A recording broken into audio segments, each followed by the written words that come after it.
Ano po Hepe, ba natin ngayon dito? hindi sinabi ng batas na ang kailangang angkas niya professional driver's license ang dala. Opo. Ang sinabi ng batas must be accompanied by a duly licensed driver.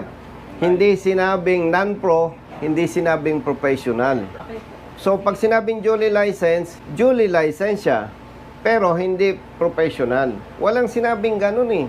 Okay. Alam mo bang mabigat? Kaya mula Cavite pumunta ako dito. 1 year siyang masususpende base sa pagkaintindi po ninyo. Pinapaliwanag ko sa inyo na malaking perwisyo ito sa katulad niya.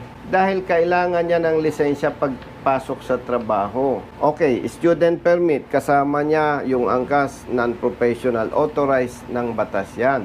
Ay, pero kung dahil sa maling pagpapatupad, sususpendihin natin siya ng 1 taon, napakahirap.